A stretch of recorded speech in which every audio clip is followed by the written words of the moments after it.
This film only concerns itself with the northern part of this loop, that is from Wyedale back to Matlock.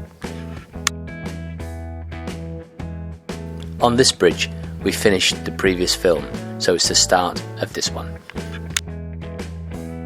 There are 6 tunnels along this old railway line route. The first one is Cheetah number 3, known now as Russia Cutting. It's quite difficult to get access from the main road to this northern end of the trail, so on this part there weren't many people. After the Russia Cutting tunnel, quickly come the Cheetah number 2 and the Cheetah number 1 tunnels, although maybe not quite that quickly.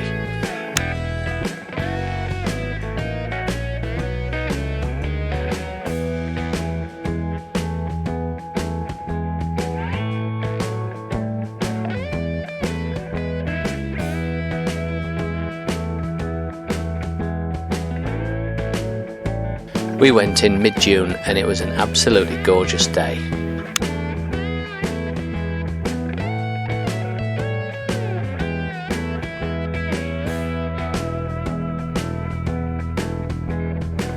Soon after the Millersdale Viaduct comes the old Millersdale railway station, which has now been turned into a cafe. Very well.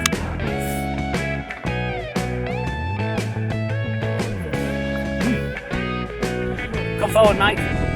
Drop back, Alan, whichever. I think it'll get you all in. Come on, you've got to stay in the shop. Think about your days in the Red Arrows. Oops. Crash.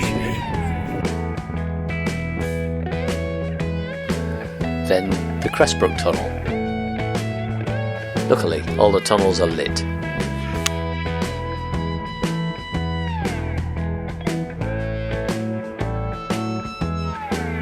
The Headstone Viaduct, best appreciated from the valley floor rather than on top of the viaduct, unfortunately.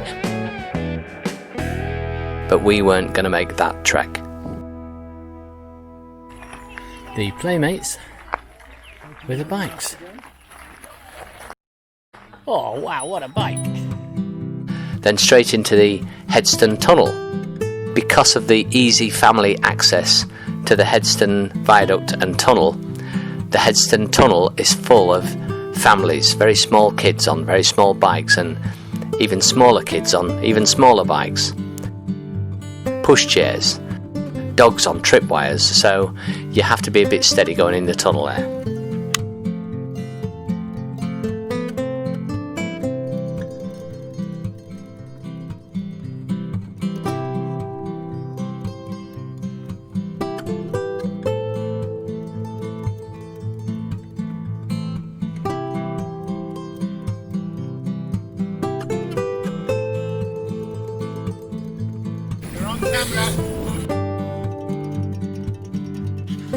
On past the very ornate but privately owned Great Longston station.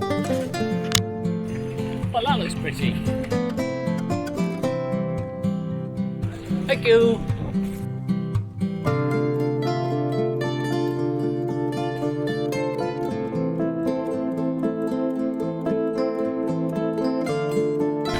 That's not fair. Would you like some chips, Al? I guess they provide chips at Hassop Cafe. Nice hat, mate. That reminds me, I must get some of those tassels. Hassop Cafe is inside the old railway station and it's one of the main access points for the trail.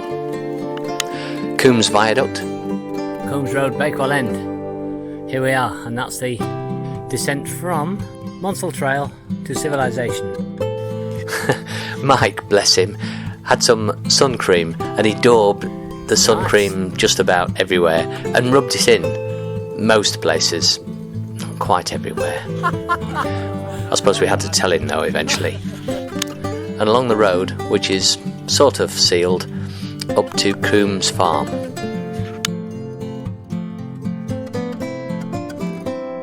Once having got up as far as Coombs Farm, we carried on going up, but this time it was on unsealed road.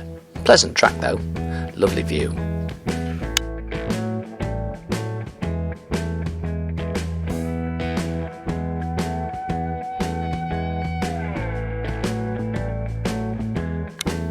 But for every up, there is a down, and these downs were really good fun.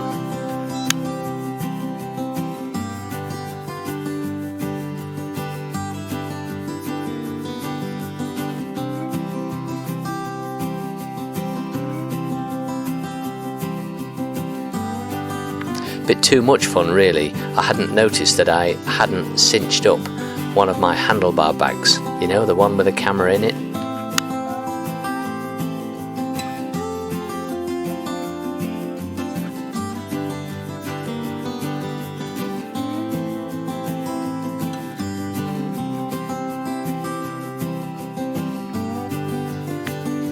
And when we got down to the town of Rowsley, I discovered that the camera was missing, so I had to haul my sorry bottom all the way to the top of the 300-foot climb just to find it. I did find it though, luckily.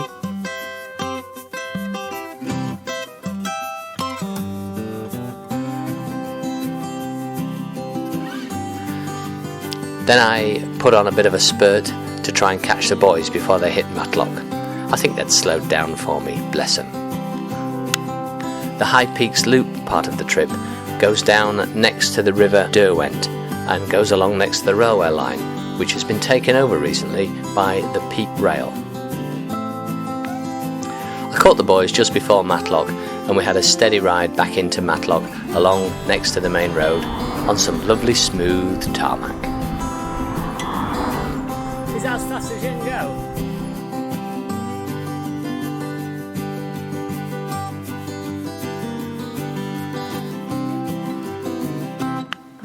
Thanks for watching. Please give us a thumbs up.